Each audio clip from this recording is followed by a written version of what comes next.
Hey everyone, let's start off our day by looking at 1 John 2, verses 3 through 6. Now by this we know that we know him, if we keep his commandments. He who says, I know him, and does not keep his commandments, is a liar, and the truth is not in him.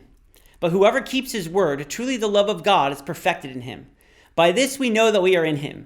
He who says he abides in him ought himself also to walk, just as he walked.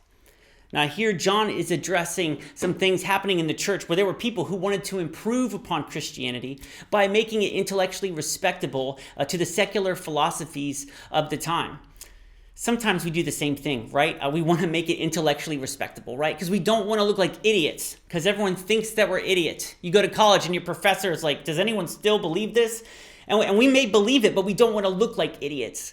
And so sometimes we spend a lot of our time defending the faith, forming arguments because we don't want to look stupid.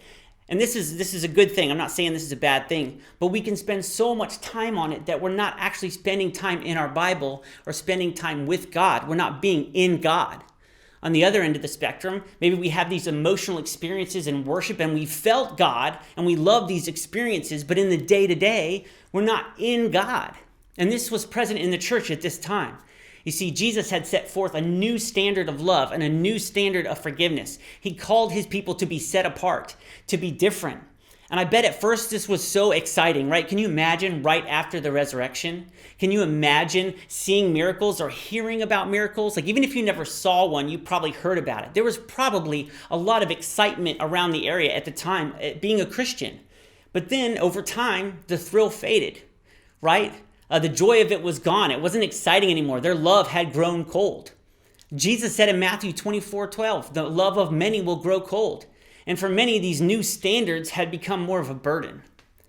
Does it ever feel like a burden to you? Does it ever feel like it's just too hard to do what Jesus asks? Is his standard too high? Has our love grown cold? Has the flame died down? Has the excitement of your initial salvation worn off? I think sometimes we focus too much on the standard, the goal before us, to be like Christ. It just seems so far away. We're never going to get there. It's so overwhelming, and maybe we want to give up. How do we keep this flame alive? By being in God. Matthew 6:34 tells us not to worry about tomorrow. We don't need to look down the road to look at the goal before us. We only worry about today.